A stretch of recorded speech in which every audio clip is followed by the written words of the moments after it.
what am I doing to de-risk working with that person, right? I don't know if they work out, but this is my procedure to understand how likely they are to work out. Welcome back to For Entrepreneurs by Entrepreneurs. I am Eric Verdi, episode 27. With us this week is Victor Purolnik from Trustshoring. Victor is a serial entrepreneur. Although he looks young, he has a long, extensive background. He came to us through a mutual friend of ours, Teresa Kuhn, who I absolutely adore and love, who I'm still trying to get on the podcast. But Teresa said, you've got to talk to Victor. Victor is about 4 steps ahead of where I want to take this podcast and this journey.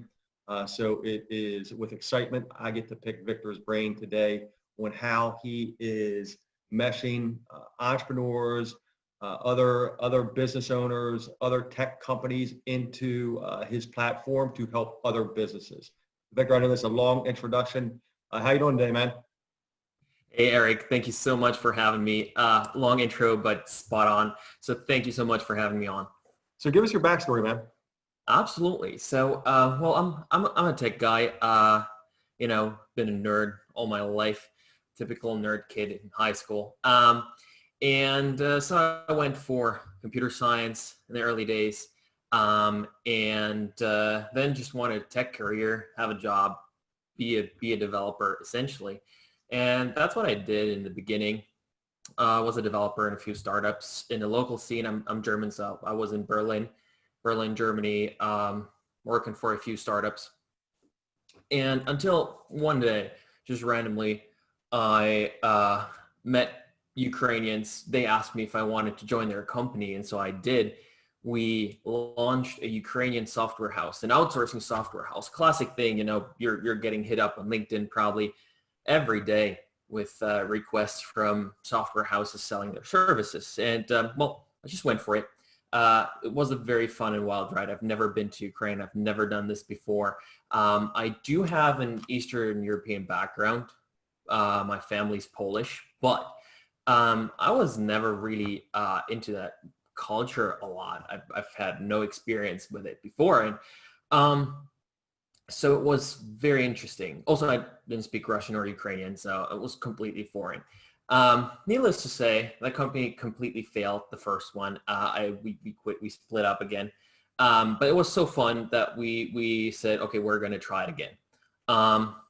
And we did. And we ended up building an 80-person company. I was in charge of sales. The entire operations in Ukraine were run by my co-founder.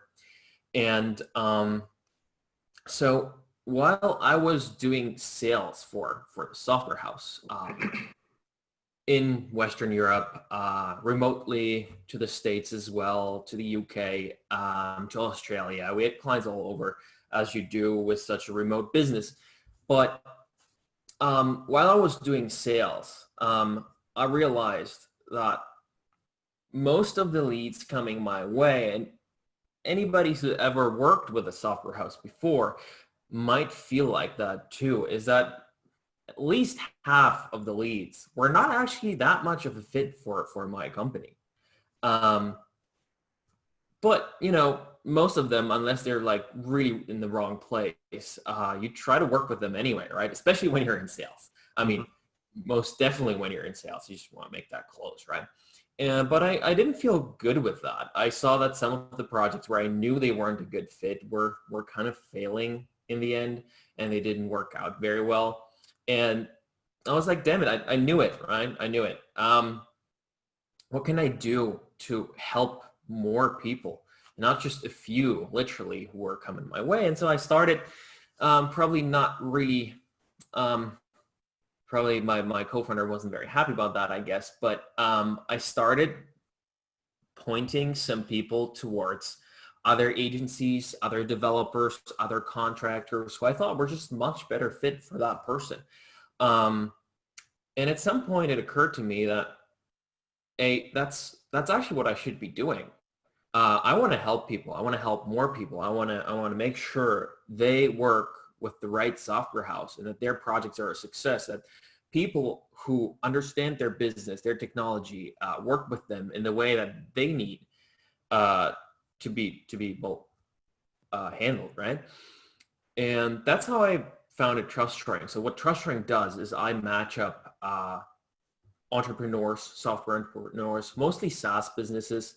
I match them up with developers and software houses from Eastern Europe. At least that's what we've always been doing until about last year.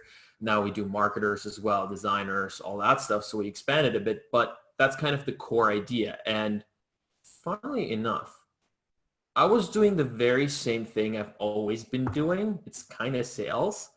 Because for me, sales is not pushing anything. For me, sales is being a good advisor, being helpful, and helping someone reach their goals. And I've just continued doing that thing, but from a different perspective. I was now the independent broker. And that kind of changed everything for this business and its scalability. So absolutely, I think once once you kind of get over that mental hurdle of you don't have to close every deal and if you have a mental mindset, and Dan Kennedy always says that pros focus on the relationships, i.e. helping the person you're talking to. Amateurs, they focus on sales. So they're just trying to close that deal, get that next lead. And we all need leads to generate income for our business. It's just how you go about getting those leads. And if you focus on helping and serving your client or your prospect or whoever you're talking to, instead of how do I get that person to sign on the dotted line, business just kind of evolves and takes care of itself. So this journey from the Ukrainian software house to Trustshoring, was there a pivotal moment in there, or was it one day you woke up and like, hey, my superpower is connecting people, or was it a process? I think many people feel this way. It was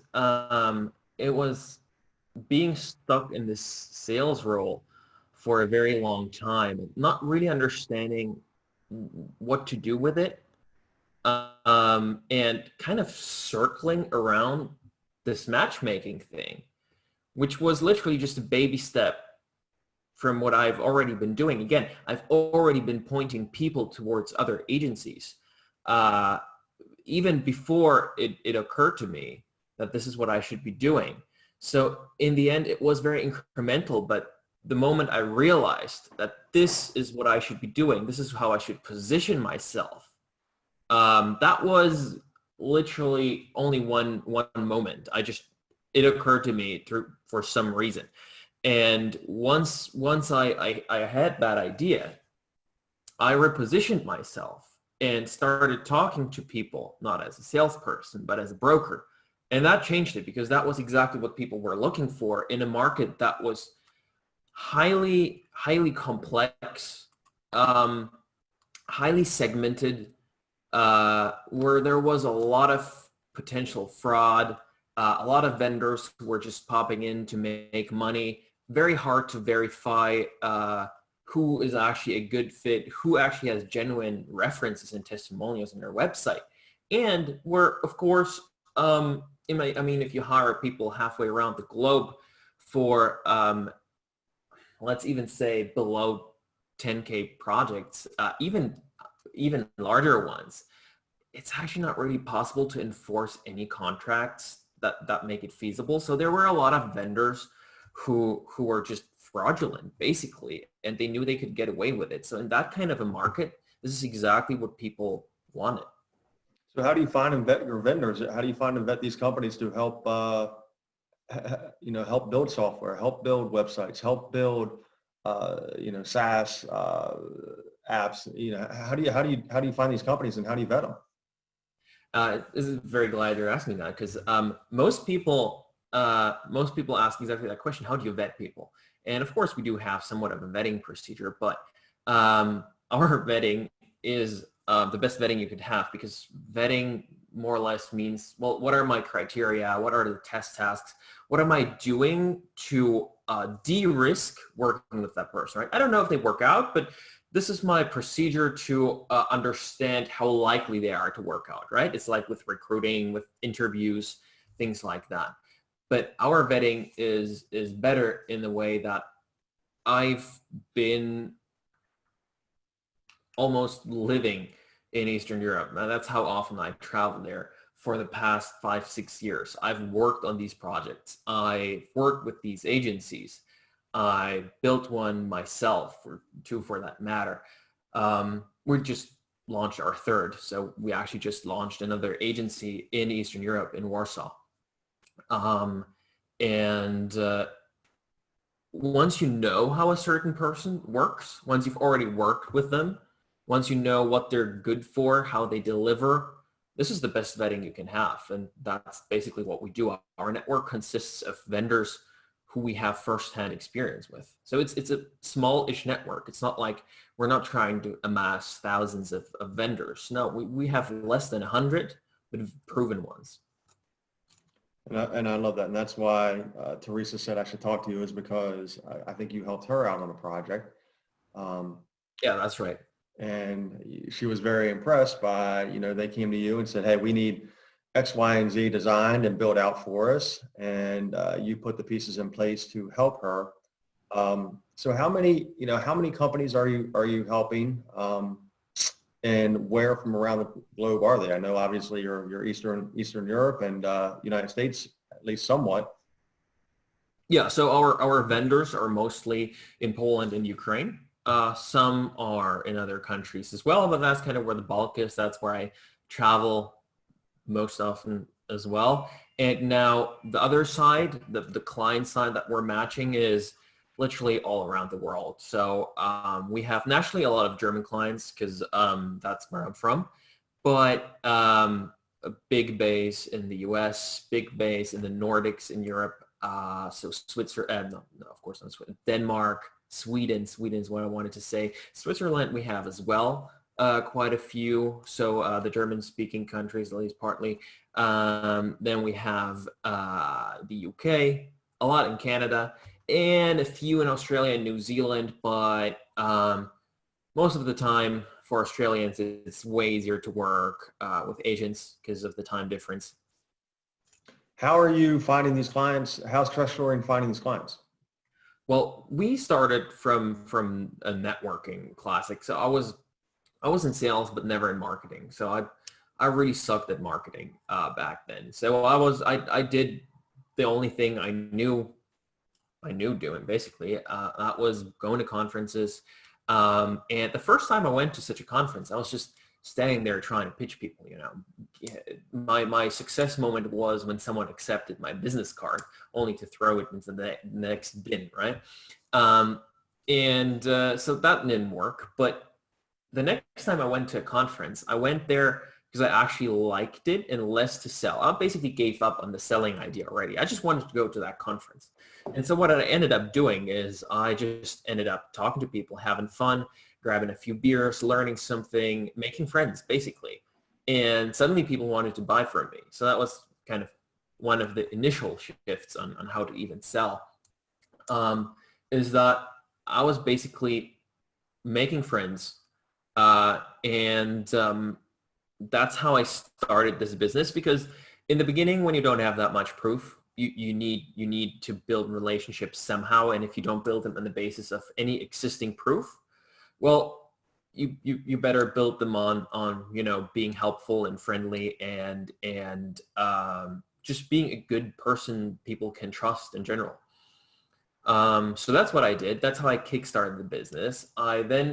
How it gained traction is that I basically became a digital nomad for like a year, and I traveled to basically all the countries where we have clients. I was somewhere else every 3-4 days, and having meetings nonstop, not really sales meetings, just meeting up people, going to events, grabbing coffee with that person who just wanted a small WordPress site for a couple $100. People are really, really, really glad you come halfway around the world to meet them, especially in a bit, I would call it, more remote areas like Israel. We have a lot of clients that are in Israel, but not many people actually go there because it's not that much of a typical tourist destination unless you have, Jewish heritage or something like that. So people are actually really, really thankful if you come all the way to Israel and visit them. So that's how we built a very solid client base there as well. And that's how I kind of grew it. And until the business reached a state where we had a lot of referrals. So from that came a lot of referrals, and we were able to sustain the business from that. I know there's better ways to scale or even kickstart a business doing inbound marketing, but that's not something I was good at. So now I've hired a head of marketing last year. Now we're starting to scale inbound. Now we're starting to take care of SEO. We're relaunching the website. We're, writing guest blog posts, building backlinks, all the things that you do, but that's not what I did to start the business. I really wasn't good at it.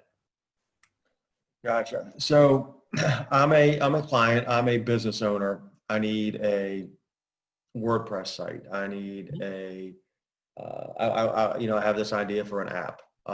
What does this process look like? Give me who I talk to first. Give me timelines. Just a typical project. I know obviously, you could take 6 months and spend $1 million, but let's just say you're a smaller business owner and you have a $10,000 to $15,000 budget to build a website or build some systems for inbound clients and or a marketing presence. So what's that timeline look like?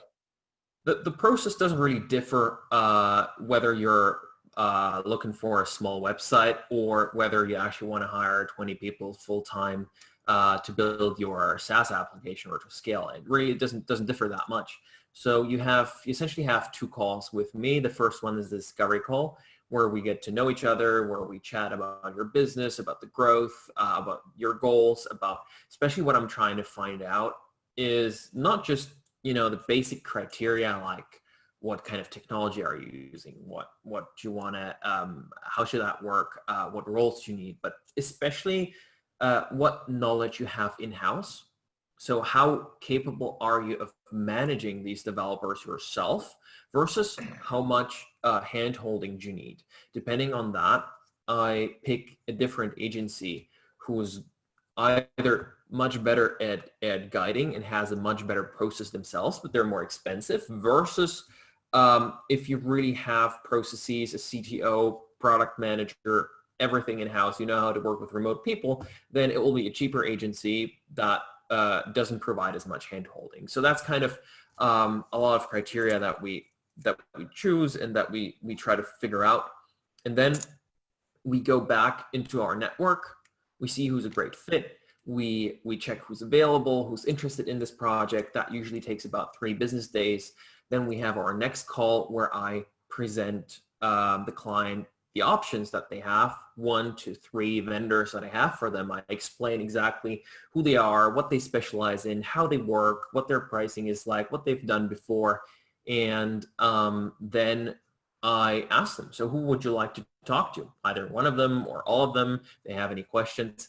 And then we'll just introduce them to that vendor. We'll set up the first discovery call, and then they take it from there. However, whenever they have any questions or need any advice, or maybe even run into any issues down the road, I'm always there for them. I emphasize that to help, to consult, to give advice, or even mediate completely for free. So that's what I do.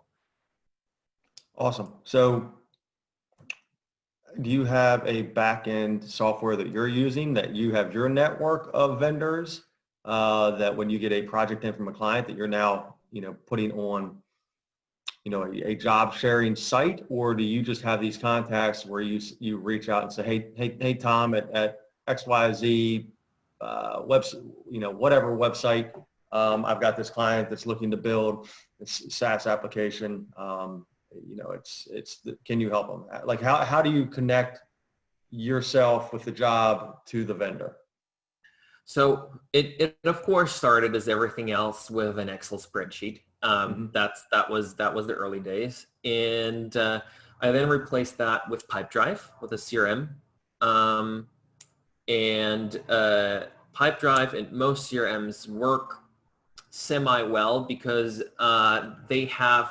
they're built for a one-to-many relationship where I'm one vendor and I work with many clients. However, if you're trying to match people up, so many clients to many vendors, you end up having trouble scaling this system. So initially we were in Pipedrive.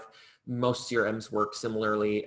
Probably Salesforce could be configured to adapt to our needs, but I was no Salesforce expert, so I didn't even consider that. What we ended up doing at a certain point, but always using the easier options until they were just exhausted and couldn't scale anymore. Right. What we ended up doing is, quite frankly, building our own CRM. So we have our own matching software in the backend where we configure everything, create briefs for projects, and then match people up to vendors, track the entire sales pipeline for every deal with multiple vendors if necessary, and also well, everything else that our business does. So that is custom software, but you know, I only built that when we were at a scale where it made sense. Now, when it comes to job sites, so we don't really publish those deals. We don't invite everyone. We already invite a few selected vendors who we already think are a good fit here. So we first have a kind of matching tool where we see who's the best fit. Then we invite a couple, see who's interested, shortlist them, present them, and then invite, connect at least one to the client. I love it. I love it. So yeah, you got to a certain point where Excel just didn't work anymore and you had to build your own software, which is, you know, the business that you're in. So that makes total sense. So where do you see yourself in a few years, man? Where do you see yourself in 3 or 5 years? Good question. So this business is definitely scalable. So we're working hard on that, help more people basically make progress in their own companies by making use of remote talent, because hiring locally can take a long time. So, and all around that space, that's what we want to do, help startups grow, launch or scale. Basically, that's what we want to do, and we want to be adding more services in that niche. So one that we've just launched is a marketing agency. So we have a marketing agency for SaaS in Warsaw, Poland. And so that's working for our clients now as well. And we'll see what time will bring.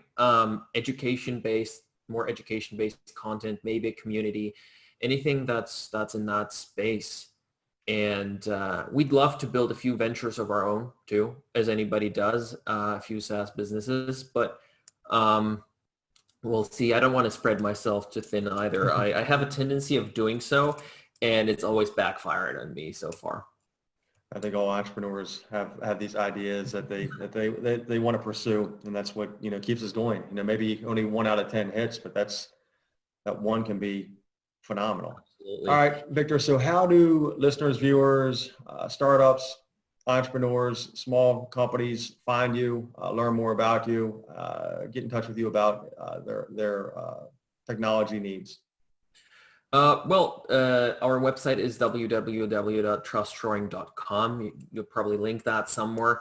I am on LinkedIn. I'm fairly active there. I am on Facebook in a group called SaaS Growth Hacks. I'm pretty active there. It's a very good group if you're running a SaaS. But also, I want to point out to anyone who's in an intransparent market with projects that are worth a bit more. So any consulting projects like that, to think about maybe if they want to start a matching business as well. Because if you like talking to people, if you like socializing, if you like traveling, if you want to help people find the right vendor for anything, you know, whatever industry you're in, I think this is a very solid business, and I'm happy to help anyone who'd like to understand how they could do it. So I don't have a course, I don't sell a course, I don't do consulting, paid consulting or anything. I'm just happy to share what I've learned, because there's been a lot of things that I learned over the past years. Awesome. Yeah, that's how Teresa connected us, because she heard my vision for entrepreneurs by entrepreneurs, and So you got to talk to Victor. And in our call 2 weeks ago, our pre-interview call, I took a bunch of nuggets out of that, and I will attest that you are very, very helpful. You've been down this road before, and so thank you for joining us, Victor. I appreciate it. More than welcome. Thank you so much for having me. Awesome. So Victor Purolnik, Trustshoring, episode 27, for entrepreneurs by entrepreneurs, and we are